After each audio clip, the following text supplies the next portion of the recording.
कि मासूम थी तो मांगना ही हक की दलील है। पुरानी खता का इम्कान था और खता पर थी, जब मांग रही थी खता पर थी। पाकिस्तान के एक मौलवी अशरफ जलाली ने हजरत सैयदा बीबी फातिमा की शान में जिन अल्फाजों का इस्तेमाल किया है, मैं उनकी सख्त मजम्मत करता हूँ। रसूल की बेटी है, मौलाए कायनात हजरत अली अलैहिस्सलाम की बीवी है, हजरत इमाम हुसैन अलैहिस्सलाम की माँ है। अरे ये तो सोच लिया होता, करबला के बिना इस्लाम मुकम्मल नहीं होता। परवरदिगार ने, परमात्मा ने, अल्लाह तबारक व तआला ने जो मर्तबा हजरत सैयदा को बख्शा है, पूरी दुनिया में किसी और को मैसर नहीं है। माफी मांगनी चाहिए अशरफ जलाली को, बहुत बड़ा गुनाह किया उन्होंने, तौबा करनी चाहिए, अपने पाप का प्रायश्चित करना चाहिए। बड़ी तकलीफ हुई है उनके उस जुमले से हमें। मेरा मतालबा है कि बिना वक्त कमाए तौबा करनी चाहिए, वरना इस गुनाह को कोई माफ नहीं कर पाएगा। मैं जोगी प्रतीक मजूमदार, हिंदुस्तान से। आज मेरा दिल बहुत दुखी है। मैंने एक ऑडियो रिकॉर्डिंग सुना। पाकिस्तान का एक मौलवी डॉक्टर आसिफ अशरफ जलाली माँ फातिमा जहरा की शान में गुस्ताखी करके बोल रहा है, फातिमा नौजुबिल्लाह खाता बेटी, फातिमा खाता किया। माँ फातिमा जहरा ना से मुस्लिमों की, हम हिंदुओं को भी सिर का ताज है। माँ फातिमा जहरा पूरा दुनिया का महिला का मार्गदर्शक है। माँ फातिमा जहरा की पवित्रता का ऐलान करके अल्लाह ने कुरान मजीद में बोला है। माँ फातिमा जहरा पूरा जन्नत का औरत की सरदार है। माँ फातिमा जहरा का शहर मौला आली है। माँ फातिमा जहरा का बेटा इमाम हसन इमाम हुसैन है। कुछ दिन पहले न्यूज 18 का संचालक एंकर ओमिस देवगन ख्वाजा मोइनुद्दीन हसन चिश्ती का शान में गुस्ताखी किया। 24 घंटा का अंदर न्यूज 18 का एंकर ओमिस देवगन माफी मांग लिया। मैं पूछता हूँ, पाकिस्तान का मौलवी साहेब जिसका इस्लाम का बारे में बहुत ज्ञान है, जो मौलवी साहेब जिस नबी का, जिस रसूल का कलमा पढ़ता है, वो नबी का बेटी का बारे में अवसर इस्तेमाल किया। इसने पूरा दुनिया का, सब भक्त लोग का, सब साधु संत का दिल में बहुत दुख पहुंचाए। नमस्ते। नमस्कार, आदाब मेरे भाइयों। ये पाकिस्तान के मौलवी आसिफ अशरफ जलाली ने जो बेहुदा बेतुका बयान देकर हजरत फातिमा ज़हरा सलामुल्लाह अलैहा की शान में गुस्ताखी की है। बीबी ज़हरा जिन्होंने इस्लाम को खून पसीने से सींचा बड़ा किया है, जो हक पर कायम रही, उनको गैर मासूमीन बताकर उस बेगैरत आसिफ जलाली ने इस्लाम की बुनियाद पर हमला किया है। कुरान कहता है जनाब ज़हरा मासूम है, और हदीस के हवाले से जनाब ज़हरा सैयदा नबी की जान है। और ये लानती जनाब ज़हरा को पैसने पाक से अलग बता रहा है, तो ये जनाब फातिमा ज़हरा को मासूम से अलग बता रहा है। ऐसे लोग इंसान ही नहीं तो मुसलमान कैसे हो सकते हैं? और ये अपने आप को मौलवी कहते हैं। अरे शर्म आनी चाहिए तुम्हें और तुम्हारे फॉलोअर्स को। जो जनाब ज़हरा के बारे में गलत कह सकता है, वो सीधे तौर पर रसूल खुदा को गलत कह रहा है, वो हज़रत अली को गलत कह रहा है, जिसके एहतराम में खुद नबी खड़े हो जाया करते थे। उन्हें ये 2 रकत का मौलवी झूठा और खतावार बता रहा है। यही वो लोग हैं जो यजीद बिन माविया के मानने वाले हैं और बनी उमैया के टुकड़ों पर पलने वाले हैं। आयत ततहीर मासूमा की शान में नाजिल हुई है, और इसके लिए किसी मुल्ला मौलवी खलफिशारी की दलील की जरूरत नहीं है।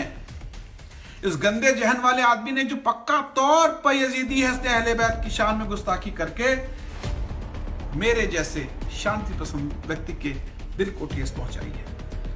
हर एक अमन पसंद आदमी को ठेस पहुंचाई है। अगर ये शर पसंद मौलवी यजीदी आसिफ जलाली अगर मेरे आसपास होता तो मैं इनसे पूछता और इनको सबक सिखाता कि अपनी गंदी जुबान से दोबारा गुस्ताखी तो दूर, अहले बैत का नाम लेने से पहले काम होते।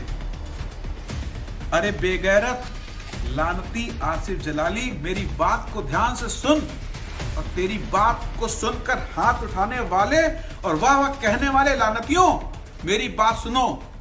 सही बुखारी को तो मानते हैं ना?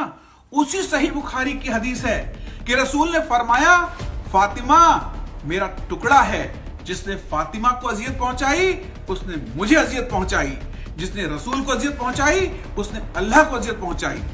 हजरत रसूल ने फरमाया कि पूरी दुनिया की औरतों में सबसे बड़ा मर्तबा बीबी फातिमा ज़हरा सलामुल्लाह अलैहा का है। खलीफा अबू बकीर ने एक हदीस का हवाला दिया था कि रसूल नबी ने यह कहा कि नबियों का कोई वारिस नहीं होता, जो भी नबी है वो आम जनता का है, यानी सभी मुसलमानों का है। यह हदीस उन्होंने सुनाई, पर यहां एक बात आती है कि इस हदीस का अबू बकर के अलावा और कोई रावी ही नहीं। अरे मैं कहता हूं कि अगर इस तरह की कोई हदीस होती तो रसूल अपनी बेटी जनाबे ज़हरा को जरूर सुनाते। जनाबे ज़हरा की गवाही को झुटला दिया। हजरत अली अलैहिस्सलाम जिसके पास सही न्याय के लिए खुद अबू बकर अबू उस्मान जाते थे, उनकी गवाही को झूठा करार दिया। और एक बात कहना चाहता हूं दोस्तों, अगर बाग नबी की बेटी का नहीं था, जनाबे ज़हरा को झूठा ठहराने वालों ये बताओ, मैं तवज्जो चाहूंगा कि अगर बाग नबी की बेटी का नहीं था तो जनाबे ज़हरा को झूठा ठहराने वालों बताओ कि अगर बाग जनाबे ज़हरा का नहीं था तो जनाबे फातिमा से बाग वापस ले लिया गया, तो रसूल के बाद जो नबी रसूल की बीवियां थी और अपने घरों में रह रही थी, उनका घर क्यों नहीं वापस मांगा गया? जनाबे आयशा का घर क्यों नहीं वापस मांग लिया? वहां जाकर के हदीस क्यों नहीं सुनाई? जनाबे ज़हरा को खता पर कहना, ऐसी हमका कोई मुसलमान तो नहीं करेगा, ऐसी गुस्ताखी कोई हिंदू भी नहीं करेगा, ऐसी गुस्ताखी कोई अमन पसंद नहीं करेगा। हम हिंदुओं में नारी को पूजा जाता है, नारी शक्ति का रूप है। ये हिम्मत सिर्फ यजीद वाला ही कर सकता है। ए मौलवी आसिफ अशरफ जलाली, तुम ये बताओ कि मस्जिद के अंदर नमाज में आले मोहम्मद पर दुरूद भेजते हो कि नहीं? और फिर मस्जिद के बाहर आकर नबी रसूल को गलत साबित करने की हिम्मत करते हो। यह बहुत ही अफसोस की बात है कि इन जैसे खबीस लानतियों को सुनने वाले भी हैं और इनकी बात मानने वाले भी। ये धर्म के नाम पर बदनुमा दाग है और धब्बा है। अगर ऐसे लोगों को नहीं रोका गया तो इस समाज में जहर बोते रहेंगे। इनका उद्देश्य सिर्फ आपस में लड़ाना है और समाज के टुकड़े टुकड़े करना है। लानत है उन सभी पर जो इस आसिफ जलाली की हिमायती हैं। मैं स्वामी सारंग एक अदना सा हकीर इंसान आदमी मादरे हसनैन की अजमत और शान को समझता हूं, और मैं मानता हूं कि जनाब सैयदा की शान आले मोहम्मद के बराबर है। अगर मुझ हकीर कोई बात समझ में आती है तो कौन से गंदे लोग हैं जो खुद को ईमान वाला कहते हैं, उनको जनाब ज़हरा की शान में गुस्ताखी बर्दाश्त हो रही है?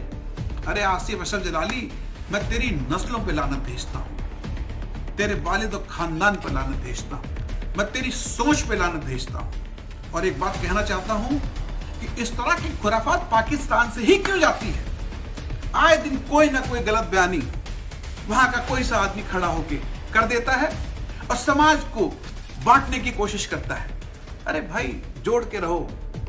सब धर्म ये सिखाता है, विश्व बंधुत्व की बात करो, भाईचारे की बात करो। कोई एक जुमला ले आते हैं और उससे जैसे कढ़ाई के दूध में नींबू निचोड़ दिया जाता है, पूरा समाज एक फटने के कागार पहुंच जाता है। सब लोग मिल के रहिए, जुड़ के रहिए और किसी भी तरह की खलफिशारी की वजह से आपस के संबंधों को खराब ना करें। धन्यवाद।